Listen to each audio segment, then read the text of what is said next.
안녕하세요. 오늘은 이미지와 관련된 마지막 이야기를 좀 해볼까 싶어서 영상을 찍기 시작했어요. 여러분, 이미지가 뭔지 기억나시나요? 우리의 오감을 자극해서 우리 머릿속에 어떤 영상을 떠오르게 하는 그런 것들을 감각적 이미지라고 한다고 얘기했었고요. 그런 감각적 이미지들 말고 우리 고등 국어에서는 동적, 정적, 또 상승, 하강 이런 이미지의 종류들이 시험 문제에 자주 출제가 된다라는 얘기도 나눴었어요. 오늘은 이런 감각적인 이미지들을 활용해서 만들어낼 수 있는 두 가지의 표현 방법, 표현 기법에 대해서 이야기를 한번 나눠볼까 합니다. 제가 제목을 어떻게 잡아봤냐면요. 제목을 이렇게 잡아봤어요. 선생님, 감각적 이미지를 활용해서 만들 수 있는 표현법에는 어떤 것들이 있나요? 네, 어떤 것들이 있냐면요. 두 가지의 표현 기법들이 있어요. 첫 번째가 바로 공감각입니다. 공감각은요, 개념을 먼저 보실까요? 원래 내가 지각된 감각, 내가 어떤 단어를 들었을 때, 청각으로 지각하거나 촉각으로 지각하거나 이럴 수 있겠죠. 그런 지각된 감각을 전혀 낯설고 다른 감각으로 전이시키는 표현법을 공감각이라고 말해요. 전이라는 건 옮겨서 이동시킨다 이런 뜻이에요. 내가 원래 지각한 감각을 다른 감각으로 옮겨서 이동시키는 그런 아주 시적인 표현법을 공감각이라고 말한다는 거죠. 예를 한번 보실까요?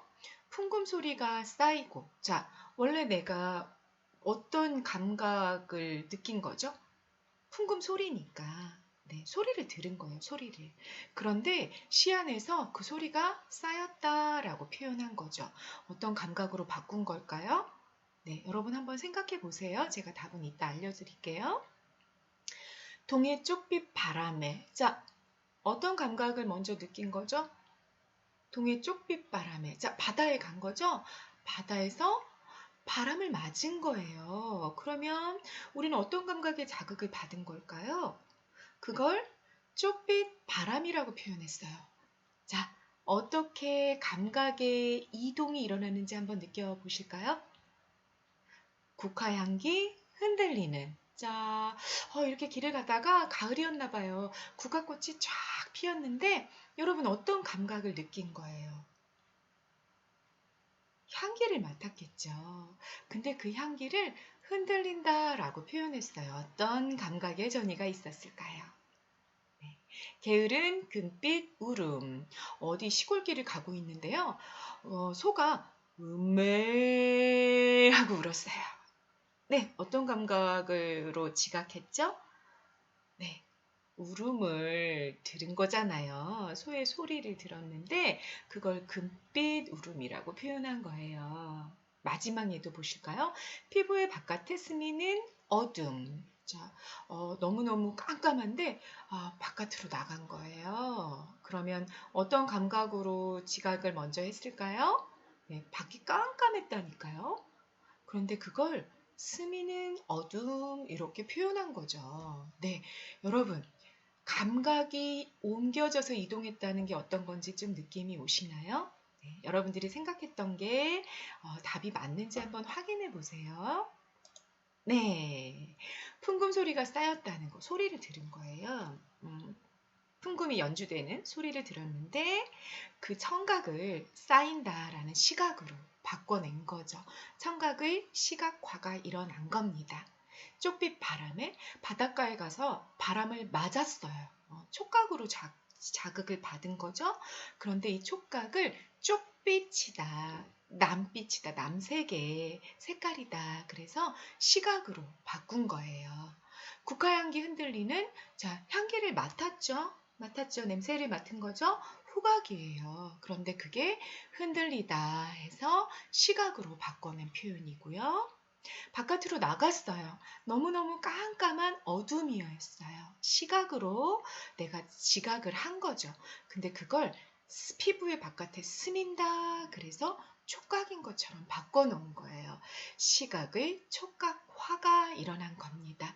자, 공감각이 뭔지 아시겠나요? 내가 원래 지각한 감각이 있어요. 그런데 그 단어가 소리, 예를 들어 바람, 이런 단어들이 전혀 갖고 있지 않은 새로운 감각으로 옮겨서 이동시키는 표현, 그걸 우리가 공감각이라고 이야기한다라는 얘기입니다. 네, 공감각 이해가 좀 되셨나요? 이것이랑 조금 비슷한데 전혀 다른 표현법이 또 있어요. 그게 뭐냐면 바로 복합 감각입니다. 복합 감각은요, 한 문장이나 문단 안에 그냥 여러 가지 두 개 이상의 감각적인 이미지들이 함께 등장하면 우리는 그걸 그냥 복합 감각적 표현이에요 라고 말해요. 예를 들어서 선생님 좋아하는 짜장면 있죠? 까맣고 달콤한 짜장면 하면 까만색의 시각이랑 그다음에 짜장면의 이 냄새 있잖아요. 아주 달콤하고 고소한 냄새. 그걸 그냥 같이 놓은 거예요. 그죠? 네, 이따가 어떤 감각들이 있는지 여러분들 생각하고 있는 게 맞는지 한번 확인해 보세요. 술 읽는 마을마다 타는 저녁놀. 어떤 나그네가 이렇게 이제 길을 굉장히 오랫동안 걷다가 어떤 마을로 들어갔어요. 그런데 옛날에는 집집마다 막걸리를 빚었단 말이죠. 부엌에서 막걸리들을 빚었는데 그게 막걸리가 익어가니까 그 막걸리의 그 시큼한 냄새가 난 거예요. 그래서 술 읽는 마을마다 이런 표현이 나온 거죠. 그래서 이 나그네가 취한다 막걸리 냄새 좋다 이러고 하늘을 딱 봤더니 하늘에서는요 먼저 하늘이 취했어요. 그래갖고 막 노을이 막 빨간 얼굴 이 술이 취해갖고 얼굴이 빨간 것처럼 불타는 노을이 보인 거죠. 여러분 감각의 전이가 있었어요? 감각의 전이는 없었어요. 그냥 두 개 이상의 감각이 나온 거예요. 어떤 두 개 이상의 감각이었는지는 이따가 저랑 같이 확인하실까요? 네, 마지막에 한번 보시죠. 흐릿한 불빛 아래 돌아앉아 도란도란 거리는 곳. 자, 이 화자가 도시에서 자신의 어릴 적의 고향 마을이 어땠는지를 회상하면서 그리워하는 시의 일부분인데요. 이렇게 옛날에는 이렇게 전깃불이 환하지 않았잖아요. 그 흐릿한 불빛 아래서 이렇게 두 명, 세 명 이렇게 형제들, 남매들, 자매들이 이렇게 모여서 서근서근 대화를 나눴던 그 기억이 떠올랐어요. 불빛은 흐릿했고 그 희미한 불빛 아래 함께 이렇게 작게 수다를 떨던 그 광경.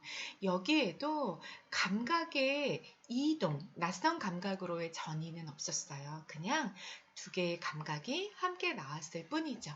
어떤 감각들이 나왔는지 여러분 같이 한번 확인해 볼까요? 네. 까맣고 시각, 달콤한 미각. 네, 이렇게 까맣고 달콤한 짜장면 하면 시각이랑 미각이 함께 나온 거죠. 술 읽는 마을마다 후각, 냄새 맡은 거예요. 타는 저녁놀, 시각.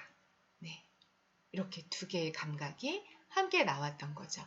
흐릿한 불빛, 시각, 도란도란 수다를 떨었죠. 소리가 들렸네요. 청각. 이렇게 두 개의 감각이 함께 등장한 겁니다. 네, 그러면 복합 감각은 공감각과 어떻게 다른지 아시겠죠? 다시 정리해 보세요.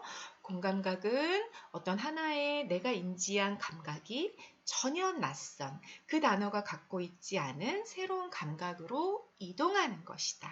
라는 거고요. 복합 감각은 그런 게 아니라 그냥 한 시행, 한 문단 안에 두 개 이상의 감각이 서로 다른 감각이 각각 나타나는 것을 말한다라는 얘기입니다. 자, 우리가 이렇게 이미지들을 활용하는 표현법들을 배우고 나면 그런데 갑자기 막 헷갈리기 시작해요. 이거는 공감각이 아닌가요? 뭐 이렇게 물어보는 질문하는 경우들이 막 생겨나요. 선생님이 그 중에 하나의 예만 한번 말씀드려 볼게요. 헷갈리지 말기. 공감각은 반드시 낯선 감각으로의 전이가 드러나기 때문에 대단히 시적이며 비현실적이어야 된다라는 것을 여러분들이 반드시 기억하시고 가셔야 됩니다. 예를 들자면 이런 질문이 나오는 거예요. 선생님, 향그러운 꽃지짐, 화전, 꽃으로 이렇게 옛날에 부침개를 붙였단 말이에요. 선생님, 부침개는 시각이잖아요. 그런데 향그렁 그랬으니까 이거 시각을 냄새 후각으로 바꾼 시각의 후각화가 나타난 표현이 아닌가요? 이런 질문들을 하게 되는 거예요. 그런데 여러분 한번 잘 생각해 보세요. 꽃지짐, 부침개는요. 시각 있죠, 물론. 빨간색 진달래꽃을 이렇게 따와가지고 화전에 붙였다고 해보세요. 너무너무 예쁜 빨간색이 보일 거예요. 시각이 있어요. 그런데 여러분, 이 꽃지짐이란 단어가 시각만 갖고 있나요? 여러분, 부침개 붙일 때 어때요? 냄새 나요, 안 나요? 냄새도 나죠. 그러면 후각도 있는 거예요. 심지어는 그걸 청각으로 느끼는 수도 있어요. 왜? 이렇게 부침개 붙일 때 기름에 자글자글 끓어오르는 소리도 들리잖아요. 그러면 꽃지짐이라는 단어는 시각도 있고 후각도 있고 청각도 있고 또 뭐도 있냐면 먹었을 때 그 고소한 맛도 있잖아요. 미각도 있는 거예요. 그러니까 이 단어는 이미 굉장히 다양한 감각들을 이미 가지고 있는 거죠. 그런데 시인이 이 꽃지짐에 냄새를 좀 부각하고 싶었던 거예요. 그래서 향그러운이라는 수식어를 달아놨던 거죠. 따라서 이 향그러운 꽃지짐이라는 단어는 공감각이 사용된 표현이 아닙니다. 이거랑 선생님이 공감각이라고 얘기했던 예를 한번 이렇게 비교해 보시면 훨씬 더 이게 헷갈리지 않고 정확하게 좀 이해가 되실 거예요. 예를 들어서 금빛 울음이다. 그러면 소 울음이 금빛이라는 소의 소리가 금빛이라는 색깔을 가지고 있을 수가 없는 거죠. 그래서 금빛 울음은 우리가 대단히 시적인, 공감각적인, 비현실적인 그런 표현이라고 이야기를 하고 향그러운 꽃지짐 같은 경우는 그냥 후각이 드러났어 이렇게 이야기하게 된다라는 겁니다. 네, 연습 좀 해보셔야 되겠죠? 요 기본적인 개념은 익혀두시고 다양하게 여러분들이 문제를 좀 풀어간다면 이제 더 이상은 이미지와 관련해서는 틀리는 문제 없이 여러분들이 어떤 문제가 든지 간에 점수로 잘 얻어가실 수 있을 것 같아요. 네, 여기까지 해서 제가 이미지와 관련된 다양한 것들을 정리해 드렸습니다. 반복해서 익히는 것이 필요할 거예요. 반복해서 익혀서 그걸 온전히 내 것으로 만들고 가야 여러분들이 문제가 나왔을 때 헷갈리지 않거든요. 그래서 반복해서 공부하시고 문제 또한 풀어보시고 네, 그러셨으면 좋겠습니다. 네, 오늘은 여기까지 영상 찍겠습니다. 감사합니다.